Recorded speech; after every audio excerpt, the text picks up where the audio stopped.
you know just a little bit enough about everything to kind of create anything. I've learned recently the art of letting go of a lot of things. I mean, it feels so debilitating and sad, and I feel like, man, why can't I do this by myself?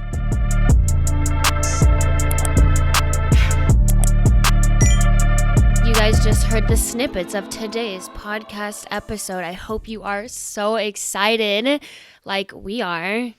Oh, that's right. There's a little snippet thing right there. I was gonna, yes. by the third episode, the editing is going to be mwah. Yes. As you can tell, we changed our setup. It's so much better out here, so much better lighting. Yeah. We a little bit lights. more comfy because I feel like this is like where cozy. we would talk, you know? Yeah, for sure. And this is also how close we would sit when we talk. I think actually just like a little closer. Okay, well, then we'd have to change the podcast name to On the Couch with Thoughts.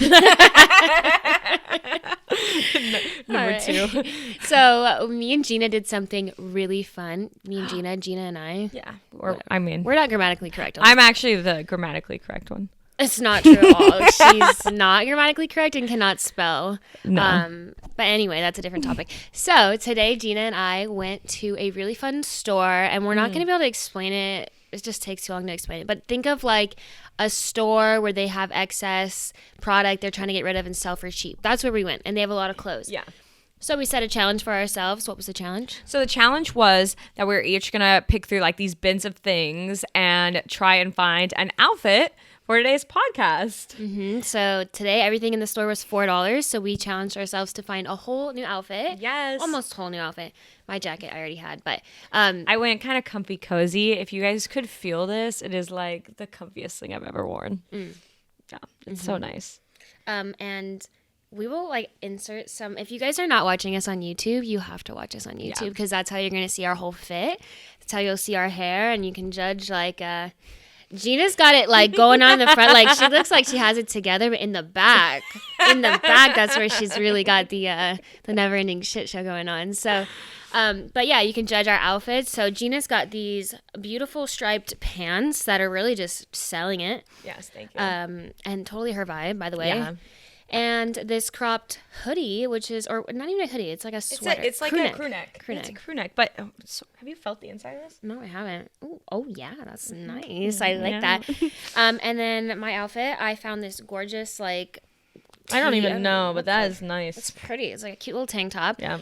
Paired with, mind you, this store doesn't have, like, different sizes. It's, like, super Oh, random. yeah, you just grab it. And it's not like you can try anything on. They don't even have a bathroom. Yeah, like, no bathroom, no changing rooms, no sizes. It's like, if you find something, you're lucky. And if it's your size, like, it's a blessing. Yes. And you're taking a gamble. So I got these pants that were my size. They're white. I don't own white jeans. And they have big, giant, gaping holes.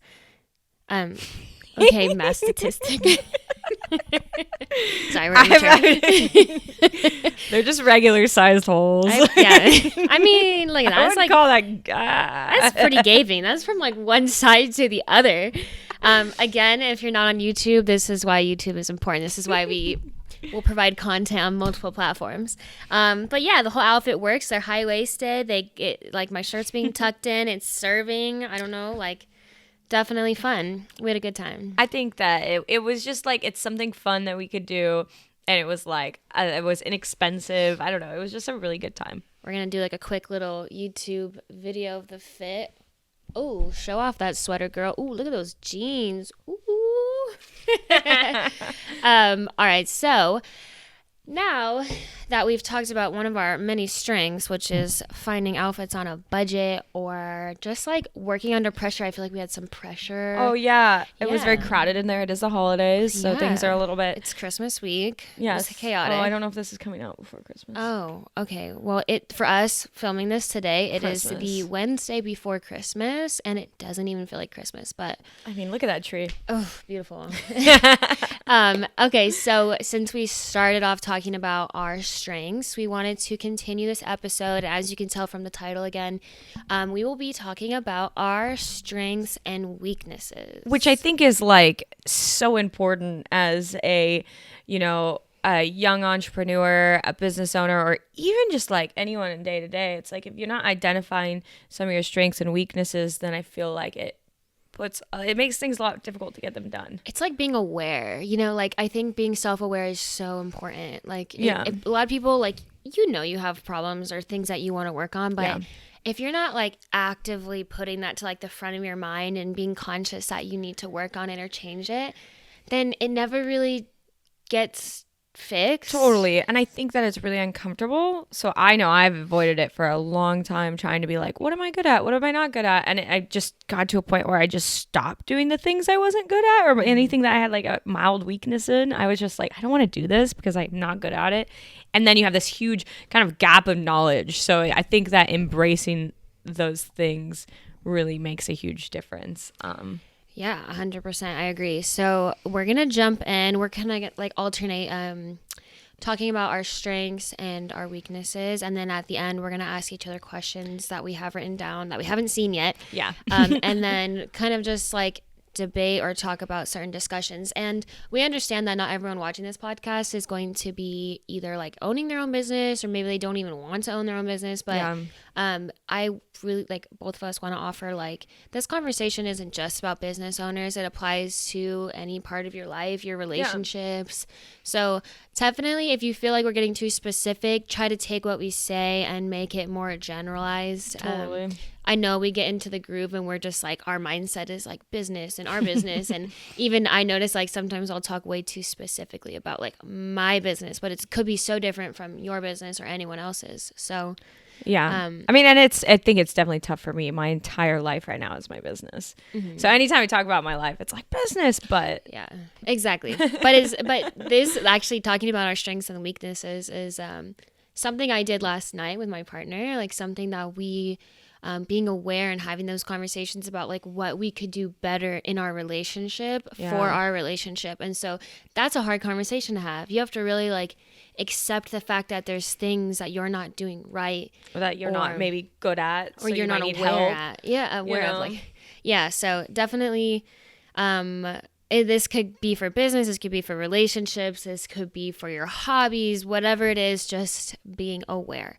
So why don't you start off? I know our strengths and our weaknesses kind of like pair up. So if you need to say one of your strengths that also kind of ends up being a weakness, go ahead. Well, I mean, I think that's very much it. As I wrote down my list, because basically I think that even though it seems so rudimentary, to start with just writing a list is really huge. And honestly, if you Google strengths and weaknesses, which I did for this podcast, that's the first thing that pops up. It says write a list. Give yourself 30 minutes. And the list doesn't necessarily have to be all thought out, but just start with things that you know you're good at. And so that's what I did. And the first thing I thought of was hard work.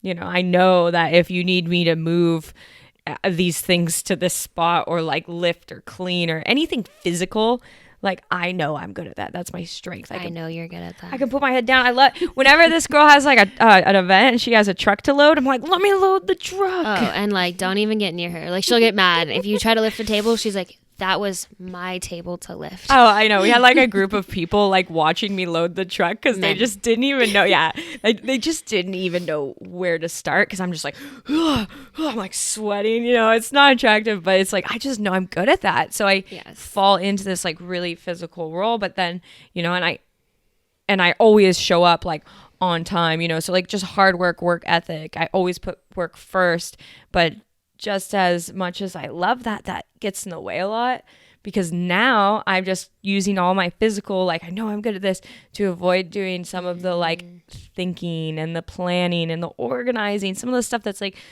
requires me to just like sit on the couch and like do admin. I'm like, no, I'm gonna clean the bathroom. Yeah, all of a sudden the bathroom sounds good because doing computer work sounds horrible. Exactly. So I mean, it's one of those things where it's like, yeah, my biggest fear, which is so crazy, is someone call me lazy. Yeah. And for some reason, when I'm sitting on the couch on the computer, I feel like I'm not doing anything, even though I know it's like so important. No, actually, okay, so my job is a lot more computer. Like, there's a lot more things I can do sitting down and at a computer than her. Yeah. But like, I'm actually really embarrassed to admit this. I'm the type of person that owns like 75 journals and notebooks and notepads, and I have a built PC and my own computer setup and a whole office in my garage that I've transformed. And I am the same way. Like I have all these notebooks. I don't write in them. I'm like obsessed with the idea of being this super organized person. Yeah. And I want to be that person. But when it comes down to it, I'm like, you know what? I have to mow the lawn. Like I don't, like I don't want to do those things because like you're saying your weakness is avoiding it. And it's, yes, that's really it. That's really big for me is like and the worst part though is like I'm the opposite in the sense of like I want to do all these things and I'll prep it all and I'll buy all these things and then I'm just like, ugh, I can't bring myself to do it. And I will like it's almost subconscious at this point. I will subconsciously task myself with other things that need to be like last night. I needed to work, but instead I wrapped Christmas presents because I'm like, well, Christmas is I did that this too. weekend. But it's important, you know, but it's also like my business was more important, you know, and then like handling the phone call I needed to take. And yeah, I mean, and I think for me, I know there's a timeline that I have to get that stuff done. Mm-hmm. Like first thing when I wake up, I have to hop on my computer and get these things done. If I don't, it's like, there's just no way it's going to happen for me. Oh, so I guess that's a weakness for both of us is being like organized and really just like I'm really good at making to-do lists like so and they're like so pretty. They're so good and I have like 6 of them at once. Like She's got like, really pretty to-do lists and they're like sub-organized like endangered my business like my that's like a specific to-do list and then like the house to-do list and then my painful to-do list. Like I like literally different to-do lists. I'm so good at making them, but when it comes to the tasks I don't want to do, they'll sit there for weeks, if not months. And they're usually super, like for me, they're usually so small. Like I have to refile my NDA and it's really not going to take that long. It's like filling out a document and sending it in with a check. But like I have to go get a stamp. I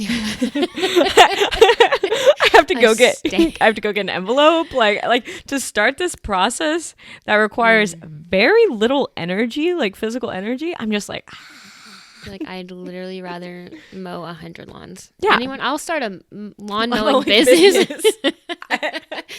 Okay, so I just signed up for a new gym, and so I have to cancel my old gym membership. And in order to do that, I have to go inside and talk to somebody. And like, I'd almost rather pay for 2 gym memberships. Impossible. That's not good. But I've had a Planet Fitness membership. No, that's what I'm talking about. for like 6 years. I don't think I've been in. I have to cancel. Is that the same one we got? I have to go cancel it. Yes. I think we should go together. We should. Are you sure you're paying for it? I think COVID like put a freeze on it. They might have unfreezed it. I'm not really sure. Are you paying for yours? I'm paying for mine, but that's the one I'm canceling. But then, I think I'm paying for mine. I signed up for California Family Fitness. I would say this is a big weakness. Yeah. Oh yeah, and then like paying for things you think are gonna make you more successful. Yeah. But not being able to cancel them. I almost canceled my Premiere Pro subscription. By the way, Adobe charges $53 a month. Yeah. Who do you think I am? Rich? Rockefeller? Like, no, but I almost canceled it because I wasn't editing for a while. But in my head, I'm like, if I cancel it, then I'll never get back into editing. I'll never want to create content. Yeah, and those are some of those things where it's like the amount of organization that you need to have to make that decision. You're like, you have to think like, when's the next thing? How much money? Like, are you actually going to do that, or is it all instinct based? I think we're both also really bad at like finances and like budgeting. But like for me, and I'm sure you're like this too, but I don't know your finances. I'm subscribed to at least 5 or 6 things that I don't use. That cost Rocket me Money. Hundreds of dollars. Yeah. If Rocket Money can sponsor us because that's what I use and they help me cancel all those. Rocket Money.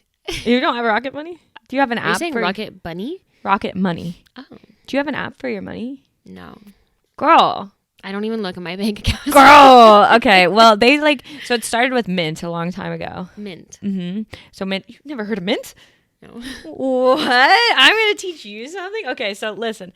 There are lots of apps, and when we're done with this podcast, I'm going to show you because there's so many good apps where you link your bank account information, and then it sends you updates and like all these things. It just keeps you in the loop because I'm horrible with money. Okay, I know I've downloaded one before in the past, but I got really scared when they asked me for my bank information, and so I just deleted it. Well, look, one of my huge weaknesses I wrote on the list, which is funny, is totally like budgeting and staying on top of it. But one of my strengths is taking the plunge and just diving into things like that. Like, all right, here's my bank account information. Being very like naive almost and like trustworthy, like trusting, too trusting. Super trustworthy. That's what my partner always says. He's like, you just like trust people too much. But you don't trust a banking app? What if it's a scammer? I get scam all right, calls. I'm gonna send you some. We'll be fine. It'll be fine. I'll try it with my bank account that has like 30 cents in it and then see how that pans I don't even out. want to start that conversation. I lost my debit card like 2 months ago and I haven't even A, looked for it, or B, like done anything. And just once in a while it pops in my head. I'm like, where'd that card go? And then I just leave it alone. That's how unorganized I am. Oh my goodness. But it's also the bank account with like $37. So I think this is What's the podcast about today? well, it's about weaknesses and more than Wow. anything now. Okay, I think that's really interesting because I have the exact same weakness. I'm sure most people do. So I've losing cards. oh well, bitch. How many times my phone gets stolen? Mm-hmm. I fucking can't keep a phone for the life of me. She can't keep her phone. We've gone traveling together a lot, Yeah. and like it's like I'm always crying in the dirt. My phone's gone. You know, and I've been there for almost every occasion, and it's like I can't even believe it at this point. I just sold her my old iPhone. Was iPhone 10? Yeah, it lasted like 2 months. Yeah, I sold it to her for like a couple $100. I'm like, just take this one. Like, it's better than your phone. The camera works, everything. Yeah, 2 months, and then it's stolen. I come back from Australia, and you're like, oh yeah, by the way, all my stuff got stolen. So that's definitely a weakness for you is Yes. keeping your belongings. Which I think comes with a little naiveness, a little like whenever I'm having Trustworthy fun. Like who would steal from my small business register? Everybody. I know. There's some people out there, man. Whew. They probably needed it more than me. But also Jeana and I, someone else we should be sponsored by is whoever makes phone wallets. But they're because when someone steals your phone, they're not just stealing your phone, they're stealing all your identity. stuff. It's not true. the best. It's true, but imagine if you carried a purse around with you, you'd probably lose the purse. Yeah, So- there's just no winning for me. Yeah. Unless it's glue. I just can't wait till they get the I just want barcode in my skin. Oh yeah. And then we can just scan everything that way. Mm-hmm. That would be the best for me. Maybe I should get you a phone purse, like a phone wallet purse. You have to satchel it everywhere you go. Oh, I'm good with satchels. Yeah, that way it's like you can't leave it anywhere. Well, I've left my satchel lots of places. Well, just don't take it off. All right. Oh. All right. Don't worry about that. We thought the podcast just died. Just panicked. Ooh. Okay. So I just kind of started with one of my strengths that carry on to a weakness. What's one that you have that's completely left field of that? Goodness. Okay. Let's put it this way. I love this about me. It's probably my greatest strength and the reason I am in this industry or in business. I'm an entrepreneur. I am super ambitious and I'm super creative. Yeah. Not creative like I have a certain skill set. Like my partner's really good at graphic design. I don't have a skill set necessarily. I'm just good at coming up with ideas often. That's my skill set. I would call that almost like a visionary. Okay. Because that skill it takes to scrapbook because you're really good at that. But you can I feel like you can kind of picture how you want something and fill the blanks in. But this is literally how my mind works. And I want you to say if this is true or not because you know me. It's not that I'm a great scrapbooker or I'm not great at anything, but I can look at something and for a moment figure out kind of what I want. And then halfway through, I'm I don't know. This is a lie. I don't want to do it. It's kind of hard to explain, but it's when someone's painting a photo and you have to see it through because by the end you're oh my God, how did you see that? I can't do that. I can't look at something. I can't look at a room and be oh, I want it designed like this. I'm not super talented in that regard, but I'm okay enough at starting things or thinking of an idea or a concept. And then I roll with it. Yeah. I'm all right, this is working. I don't know. Figure it out. And I kind of feel that's how you are too. We're not overly talented. We don't have an eye for design, but it's we start something and we're great. Yeah. That's why the show that you were on, that we're not going to talk about. This is gonna come out after it. I don't know. It's like taking, like, as a chef, like, you take ingredients, right? And then you're like, oh, I need to make something with this. That's kind of like what I do. Is like, I take a couple things and I'm like, Oh yeah. Well, I mean, what I think is interesting about what you said is that, and I don't want this to sound negative because I think this is such a negative connotation, but like a jack of all trades, master of none kind of situation, like, but not in a negative way. Like, you know just a little bit enough about everything to kind of create anything. It's really odd. Like, you know just like a little bit of this and a little bit of that and all these little things that you can kind of pull together. And then I think you're just the willingness, like, you're also the person, like, in your business you make accessories and clothes and stickers, and most people would be like, okay, that's not something I do, let me buy it. And you're over here like, oh, we can put on our own tags, you know. So like you think outside the box, trying to like figure out ways to make your business smoother, cheaper. And sometimes you put yourself in situations where, like, when you bag and tag, I mean, it makes you more money doing that yourself, but boy, that's a lot of time. So yeah, definitely. I also love, like, if I see someone else doing something that I know I can do, I'm like, all right, well, I could do that. Like, and I'll try it. And then, but after, like, you're right, like, after a while, I'm like, I don't actually want to do this. I'd rather just pay someone else to do it. But now I have all the equipment. But anyway, the weakness side to being super ambitious and creative is, my weakness side to it is, I'm also a perfectionist. And I don't know if you, like, do you agree with that? Like, you are a perfectionist. I am to a T. Like, I will critique the hell out of everything that I do. And the problem with that is I will stop myself from actually starting something because in my head, I'm already thinking, like, if I don't see a clear vision, I just don't want to do it. I'm thinking, like, it's going to be bad. Why even start? Or I compare myself to other people, which comparison is the thief of joy. But I have a hard time being like, well, I'm not going to do it like that. Or I don't know exactly what I want, so I just don't want to do it. And that's my problem. Like, I love my creative side, but it's also like, if it's not perfect, I don't want it. Yeah, I feel like you don't give yourself enough credit for some of the things you do just because of a little mistake or error, or they take you, like, for me, because I don't have that. I have the I get pretty creative, but like my perfectionist level isn't quite there. But it's just because, like, I mentally don't want to take the time to make sure everything's lined up and perfect all the time, which I think makes a big difference. But your stuff looks so good. Nothing comes out that doesn't look professional. So it's such a good thing. It just takes a lot of mental energy and a lot of, like, time. It's not a bad thing. I guess it's a weakness, but it's kind of like, ugh. It's not a bad thing, no. Like, but even, like, Jeana will post something, like, for her business, and I just look at it and I'm like, it's not centered. I can't, like, me looking at it took 2 seconds to be like, it's not centered. But it's not something, she doesn't have that in her to be like, oh, I need it to be perfect or whatever. She's just, but I envy that in a sense, because then it's like, you just put out stuff so consistently and so, like, all the time. You're just constantly creating, and, like, you're not holding yourself back, even though you might feel that, like, hesitation, like, oh, it's not that great, but whatever. I just won't create if I don't like it. And that's like a problem. That's where it, like, becomes a problem for me. Yeah. But do you think that this is just a thing with yourself, or do you have a perfectionist kind of attitude also when people are doing stuff for you? Oh, yeah. Because that's kind of double-sided, because I feel like a lot of times you redo things that people have already done as well, because you have that, like, OCD type. That was on like my list. Yeah. Oh, it is. That's funny. I mean, I feel like it flows into each other, because you have this like it's so simple, but, like, I've done shows with her where she, like, does these really cool setups and like, you know, I'll go through and put all the stickers out, and I'll look at it, I'll be like, this is great, walk away, and she has something else important that she needs to do, and then she's over here redoing the stickers. It doesn't affect me, like, it's fine, but it's definitely not saving you any time. Yes, and I agree, that's something I have to work on. But I'm not calling you out. I just was like, we're talking about perfectionists.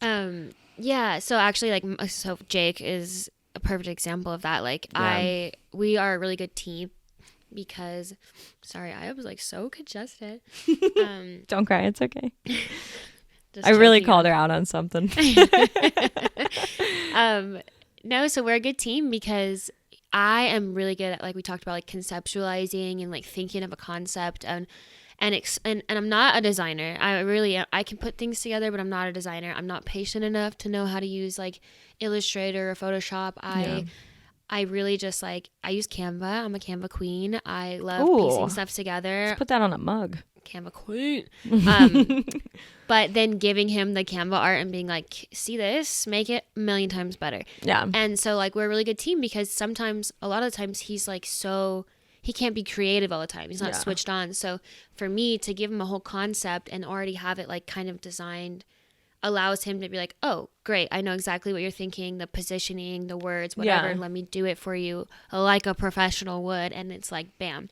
And when we work like that, I don't ever have to like, it's just great. Like I get my vision out there and he makes it amazing. And then we final touch, and that's how we've gotten so like successful with our designs and our chemistry working together. But yes, sometimes if I just say, hey, can you do something for me? I give him free range. It is harder for me. I think that's on my weakness list, is like I have a lot of control, and that's really hard for me to let go of control. So if he takes a direction that's totally different than what I had in my head, then I feel like I have to change it because I want it to be like what's in my head. But instead of sitting there and being like, oh, well, what he did is perfectly fine, let's just do that. It's harder for me to change a concept in my head once it's already there. Yeah. And that kind of goes along with like asking for help, because I know that's on both of our lists, is like asking for help when you run a small business. But for me, it's like, aside from not wanting to bother people, the other side of that is I don't want other people to do it wrong and then I have to fix it, you know, because then I feel bad, but I'm also like, this is my business, this is important to me. It'll take you less time to just do it all by yourself than to potentially fix what other people have done. But then we talked about burnout last week, and the thing about that is if you take on too much and you don't let anyone help you and you don't ask for help, then it becomes like you can't even put in the good quality that you want to put in because you're doing everything. So I've learned recently the art of letting go of a lot of things and not having to like feel like I need to have control over everything. Like if I ask you for help and you found a whole new way to do something for me that I've never even thought about, and it kind of bothers me because it's different from everything else I've done, me just being like, all right, well, at least it's getting done and I don't like, you know, and it's working. Yeah. So I have a hard time with that too, because, you know, when I do my pop-ups, I right now have a lot of people who help me pretty much for free, or like, you know, for food, or just because they love me and want to support me. And then they'll do something like, you know, when we're plating food, plate it wrong, or like just little things. And to me, that's like I can't breathe. I get so like, I gotta fix it. And I know that makes them feel incompetent. So I'm trying to work on the same thing too. It's like, does that millimeter off piece of cilantro matter? Does it really, when I'm selling like, $10 tostadas? No. But because also when you call them out, you're also like, you're making them feel like, not only incompetent, but like now they don't feel confident to continue or take initiative. Like I feel like I did that to my partner. Like I would critique him too much to the point where now he doesn't ever want to start anything without having my opinion, because it's like he doesn't want to waste his time, which sucks. So if you haven't got yourself in that situation, just kind of analyze, like, do I really need to have all this control when someone is offering to help me? Like if they're helping me, especially for free, like, you know, allow that space for them to be creative and for you to like feed off their energy, and be careful with the words you tell them, you know, like and set people up for success when people are trying to help you. I think that's the other thing, is throwing people to the wolves and then being upset they did it wrong. When it's like, if you have a vision, this is where I'm getting a lot better. It's like, okay, I'm going to tell somebody this is exactly how you do this, and when you set like a napkin down, this is how you do it. And if I haven't given that instruction, then it's fair game. You know, I can't expect too much. So okay, that was fun. Asking for help. Oof. Do you just want to like touch on that? Like, what do you rewrote that down as a weakness? Yeah, I feel like I'm like on the two extremes. I either will work all day by myself and be like just a complete wreck, and then realize I could have asked somebody for help, or I lean on somebody too much, and then I'm like, oh my gosh, now this is all messed up. So I'm still struggling with this, trying to figure out what the even keel is, because I feel like if there's something that I'm doing, I want to do it 100%. Right. And I can't do that thing that you're saying, or let you go. want to at least touch everything. Exactly. Like, touch everything. But then that's not really asking for help. If like, so what I wrote on my, my list is clearly communicating what I need help with. Because so many times I'm like the other day, I'm just like coming to the house and I'm just like, I'm an anxious mess. I can't do anything right. Everything's a mess. And then, you know, my sister's like, all right, do you need help? Yes. But I don't know, like, you know, and that doesn't do anyone any favors. And you have to pre-plan asking for help almost, because when you get to that point, it's like, yes, I need help, but I'm so frustrated and angry now that like it's not going to come out. Yeah. Perfect example. I was running late coming here, and I was like, my sister could feel my energy, and just she was like, oh, like obviously she's a mess. She's carrying lights and the camera in her bag and this other bag, and she knows I like, you know, my bottle of water filled up before I leave the house, and she was just like, hey, like, do you need help? And in that moment, I was like, well, there's nothing you can do now. I've already done everything, and like I just need to fill up my water bottle. And I was just like, no, like I don't need help. And I should have just said, yes, can you fill up my water bottle? Like that small That's little so task. little, and it's clear and it's concise, and she can do it and feel good. And, like I helped. And it's an easy task, yeah. And it's like it takes 2-3 minutes to do. And while she's doing that, I could have loaded the car, I could have started the car, I could have put my shoes on, like. But instead, it's like that's just such a small example of like, just ask for help, or when someone offers it, especially, just say yes. And even if it's just like, let me vent to you for 5 minutes because it's like burning inside of me, like, you know, accepting help is really important. But also, like she mentioned, not leaning on somebody too much to where they feel burned out or used. Or well, and I think like the other day when I came home and I was like, my sister was like, what's wrong? I'm like, well, you know, everything is a mess. Nothing's right. I was just like, she's like, do you need help? I was like, yes, here's my problem. That she can't, she's not going to fix the problem for me. Like that's not the right way to ask for help. And it's really what you said is I should have just been like, I have a lot of things to cook. Could you come to the kitchen with me for a few hours and just wrap potatoes? Because I had to make 100 baked potatoes. You know, don't make them solve the problem. You give them a solution to your problem. And then I know there's like a gnat flying around. Sorry, it's all the plants. It's like, but yeah, I think that's kind of like a huge thing I'm working on, and it's a weakness, but it can so easily be turned into a strength. So. Yeah, definitely. I agree. Asking for help is a strength. Like if you're able to do that and not only ask for help, but like delegate. So have like an intention behind asking for help. So powerful. Yeah. But it feels weak. It feels weak when I need help. I always feel like, oh, I'm such a bag of shit. I'm such a mess because I'm like, you are a bag of shit, but a fucking nice bag of shit. I know. I would buy you from the store. Thank you. For 4 or 6. 6-pack. $6. But I mean, it feels so debilitating and sad. And I feel like, man, why can't I do this by myself? Like, and I think that's number one is accepting that it is not a weakness that you need help. It's just a moment in time where you could be 100% better version of yourself with a little help. I agree. I love that. I like how you said that. I think it was like the end of 2020 or beginning of 2021. And I was like starting to go deep into the business, and I could not, it was like pre-antidepressants. I was not good at handling my stress, putting so much on my plate. I was watching all these TikToks of like Gary Vee type videos where they're like, you need to post 3 times a day and this, that, and I'm just like, I would consume one video and I was like, I'm failing. I haven't posted in 3 months. And then nothing was like rational after that. And I remember breaking down to my girlfriend, Justine, and I was just crying and emotional, and she like came over immediately. Yeah. And I swear this bitch looks me in the face and she goes, you need to learn how to ask for help. Like yelled it at me. And like it stuck with me, and I'm just like, but I don't want to feel weak. But she's like, look at you. Yeah. You're sitting here crying and not being productive when you could have just asked me. You could have just asked your sister. You could have asked somebody for help, and then you wouldn't be in this situation. So, and that's like the perfect thing to touch on is like, at what point is it really weakness? It's weakness when you let it go so far that you can't even solve your own problems, and now no one's there to help you. Well, and then you're inconvenient other people's lives. I mean, like, and that's what feels the worst is when and energy is such a big thing that we should talk more about. But when I walk into a room and I'm stressed out and overworked and confused and everybody around me can feel that, especially when I'm working in a kitchen, such a small space. So now, because I just couldn't ask for help, I'm doing people around me a disservice.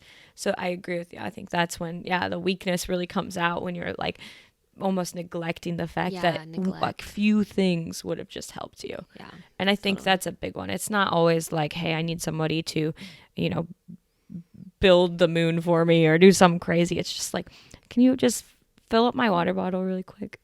That's it. Yeah, that'll be helpful. Yeah, definitely. So that's something we definitely both are working on. Yeah, and I think a good idea is in like a couple podcasts we go back and look at these notes and say, how are we doing on this? Check back in. Someone hold us accountable, please. Yeah, because it's easy to talk about. It's harder to fix. Do you want to say another strength or weakness? I think one other weakness that's kind of, it's so simple, but it's a huge one in my life, is second guessing myself. Okay. Just like a moment of like, okay, this is my plan, I'm gonna go, especially in my industry when I've got events and I've got menus I'm making and prices and all these things. I'm confident, but the second I think like, oh wait, am I doing this wrong, like second guessing myself, it like spirals me. So I think that's like a weakness I have that I really want to kind of like nip in the butt. Okay. Is there a strength to that? I guess you kind of said like you have that confidence up until a certain point and then you kind of lose it. Yeah, and I think it goes with everything that we've been saying, is like, I'm always like, one of my biggest strengths is I'm always down to try something new, whether it's making knives, starting a brand, getting a new job. I mean, that's a huge one for me, is that one of my strengths I wrote down is like, I am really good at being like, oh, I think I'm done with this job. I think I'm ready to quit and move on to the next thing. But then the second guessing comes in and it's like, I don't know how to quit. I'm not good at quitting. I don't know what, like there are just so many things that I go back on. And I think the second you go back on what you've like committed yourself to, it just like stunts your growth. I would say we're both like really good at knowing what isn't serving us anymore. I'll speak for me specifically, but like any time in life where something didn't serve me or didn't bring me happiness, or I felt like, I learned what I needed to learn and I was ready to move on. Huge. I just dip out. That's how I've been my entire life. A little bit toxic in relationships, because like if I can tell I'm over someone, it's like I'm over it. Like, it's not that I don't love that person or that relationship meant nothing to me. It's just I get to a point where I'm like, I feel like I've done everything I needed to do in this relationship and I'm ready to explore other options. And it sounds like that's kind of what you're saying with jobs too. It's like, I feel like I can't really learn anything else at this job and I want more for myself, and so I'm gonna go get it. And I do think that's a strength. I think that like if you were to look at my resume and be like, oh, you only keep a job for 1 to 2 years, like that might look like a weakness, but I really agree. I think that's a huge strength of being able to say like, oh, I'm done here. Okay, it's funny, I just thought about, think about if you're applying for a job. We've never worked like really regular jobs. We've never worked like 9 to 5s or anything. So it's a little bit different for other people who have, but when you're writing your resume or something and they say, well, it looks better if you've worked somewhere for 5 years or more, or there's no gap or whatever. Consistency. I am the complete opposite of the word consistency, but what you're talking about right now is like, it's kind of a strength to know when something doesn't serve you and that you deserve better, and you move on, you try to find more for yourself. Yeah. So then why do I feel, if I went to go apply for a job, why would I feel like shit if they were like, you've never worked anywhere longer than 2 years? Like, no, I haven't, because I haven't found a job that I like. Well, but the reality of the situation is like, if they're hiring you and expect you to work more than 2 years, the answer is probably no. Yeah. I mean, so it does show what it needs to show. Does that mean you're not a hard worker? No. Does that mean you're not going to, but like for me, the only reason I've ever worked for someone else is to learn and to grow and to make myself better. So why would I a little bit of money, and well, and you need money, but it's like, why would I ever need any time I've ever worked for money? I haven't been happy. Yeah. Anytime I worked for money and not for like me. Well, that's the thing is like your jobs or the people that come in your life, your relationships. Like I believe in value, and we're kind of getting off topic, so I'll just say this really quickly. But people and things and your job, everything is supposed to bring you value. If you're not growing from those things, like why would you hang out with people who constantly make you feel like you're going backwards, or they're just not like up to par with your ambition or your drive or your motivation, or they suck the energy out of you, or you're working a job where it's not fulfilling and you just feel like you're giving and not receiving anything. Like we are not like that. No. So that's our strength is acknowledging like, okay, is this something that still serves me? Is this something I still am passionate about and that I want to keep doing? Otherwise, I'm fine. I can leave. I can go do something else. I am not worried about making ends meet or oh yeah, we'll hustle, we'll make the money we need. Yeah, it'll happen. Like money comes, money goes. The universe has a plan for us, and I mean, you can't resist it. I know we're gonna move on in a second, but I didn't realize how important this was. But like, there are so many of my friends personally that I know are like stuck in jobs or situations, even relationships that make them not happy and don't even make them a better person. And I am just so grateful that, even as our friendships, when our friendship wasn't healthy, we each said, hey, we need to step away. Yeah. Like, that's really an interesting and awesome thing about both of us, is that we do have that mental capability to say, this is not healthy for me right now. This is not making me a better person. I'm going to move on. Yeah. And that's huge. And I wish more people had that. And I want to, if I ever figure out what the secret dust is. However, there is a weakness to that. I literally think that's my biggest weakness in like relationships. I'm so quick to confuse thinking like something doesn't serve me with like tough times, or like something that needs a problem solving, and me mistaking that for like, oh, it doesn't serve me. Obviously that's not true, so I think there is like, but you're good at forgiveness. What's crazy? That's like one of my questions. So we'll talk. Okay. Oh my God. Okay. We should go to our questions then, because we could obviously talk forever. So yeah, let's go to our questions. Do you want to ask the first one then? Okay. Yeah. I'll just say the first question.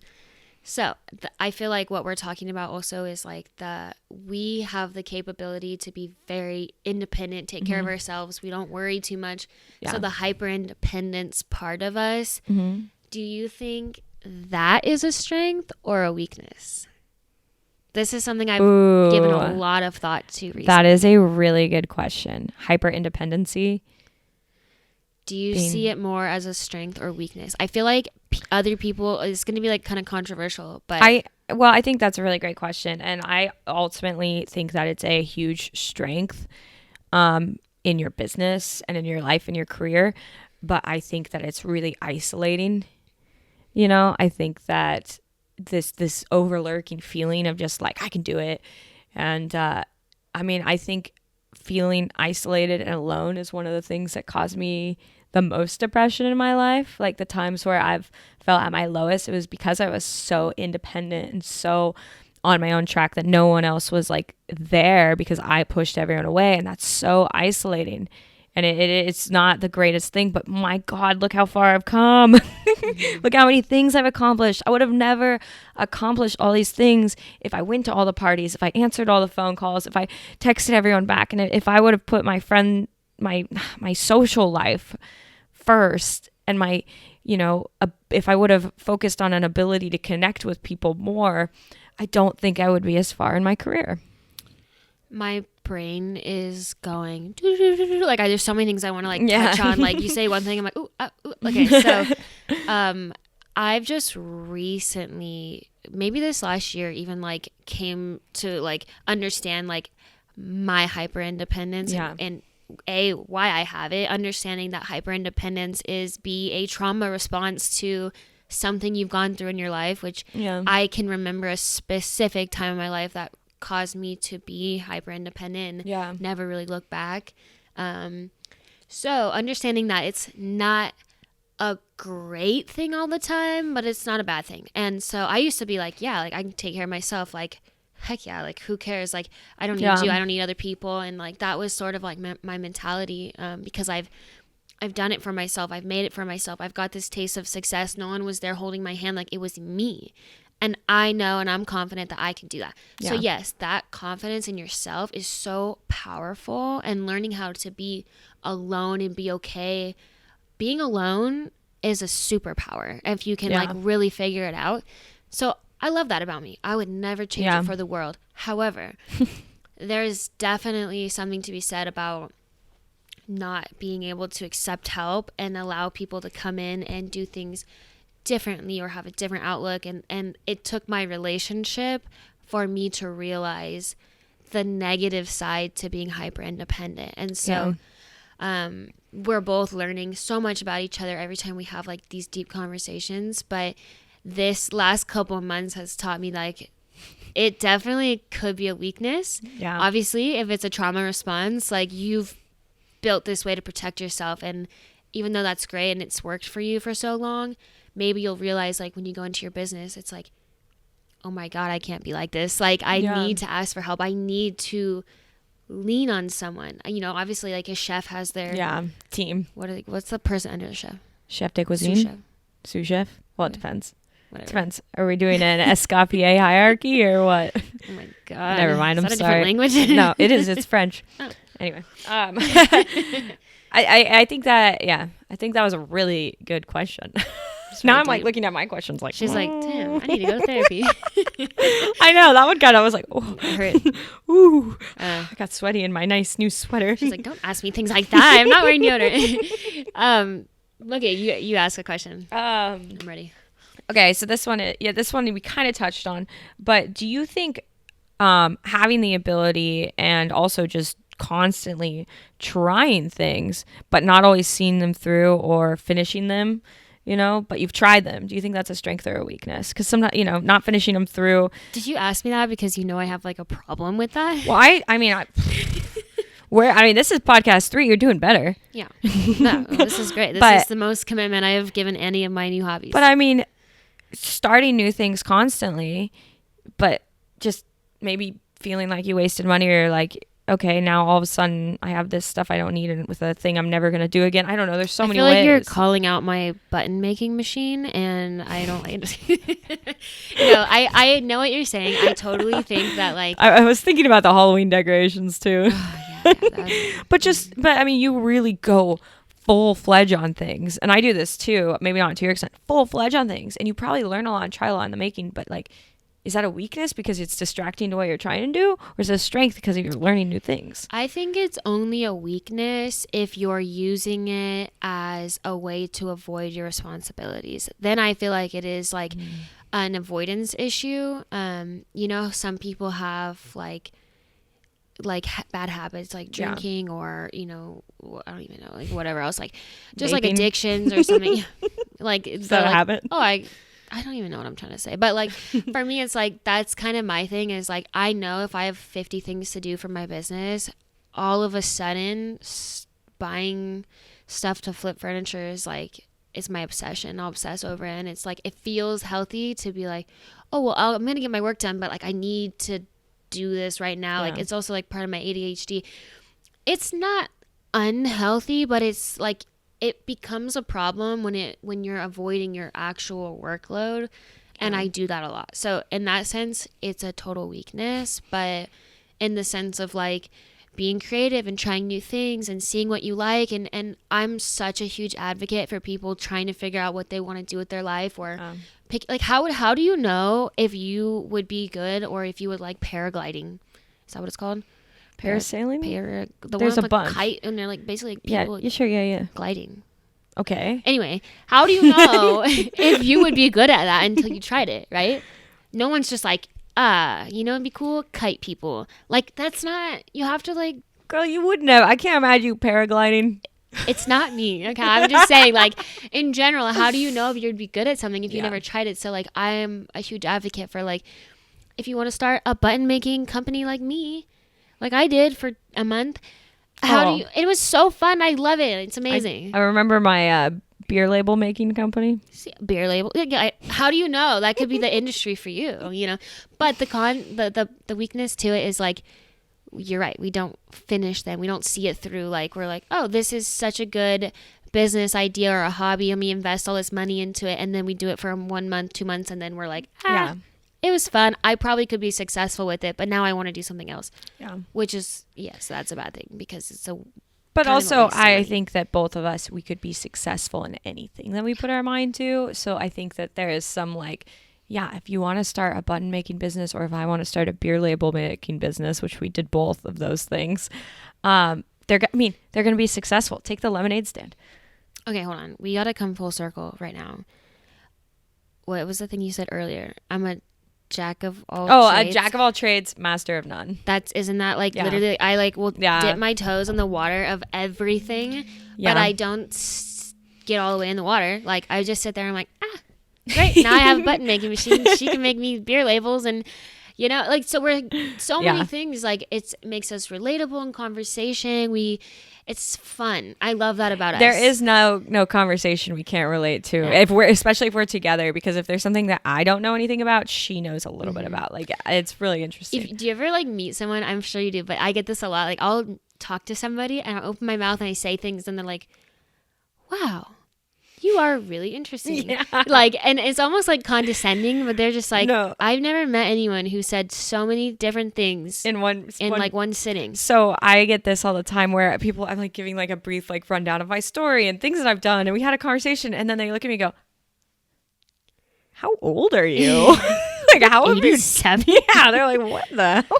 This is a perfect example. We went to Ultra Miami, which is a music festival. We went there and we just sat down in the middle of the music festival on this concrete, and she just pulls out a portable chessboard and starts challenging people to chess. Like that just goes to show you, like, you wouldn't even imagine it, like from based off like how we were dressed, or like a beer in our hand, and we're just like, who wants to play some chess? Like.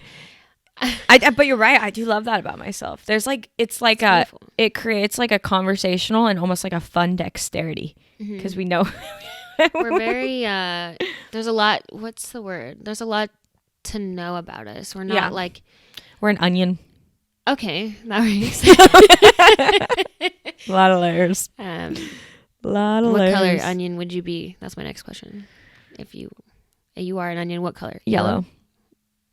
I knew it. I was going more like purple red, Yellow. All right, versatile. Yep. I'm like a white. You're a Walla Walla Washington. Those are amazing. My favorite onion, actually. You're my favorite onion. Wow, dude, you'd make such good soup. Is that the? Yeah. Great. I'm gonna remember this. Yeah. Cool. And that's my kind of strength, is turning people into foods. Metaphorically. She's not Jeffrey Dahmer. Perfect. Well, I actually learned a lot about you, so I appreciate this conversation. Me too, onion buddy. I'm gonna cry because of this onion, not because deep. That was like a get drunk at the fair and have deep conversation. Ooh, fairs. Okay, I'm just gonna ask one more question because we're already like dipping out. Like, okay. Is vulnerability a strength or a weakness? Well, it is definitely a strength. I think that it's a really good thing to be able to be vulnerable. So I think overall strength, easy. But what about if you're being vulnerable, like in front of your team or people that have to look up at you as like a leader? I think that being vulnerable is a strength.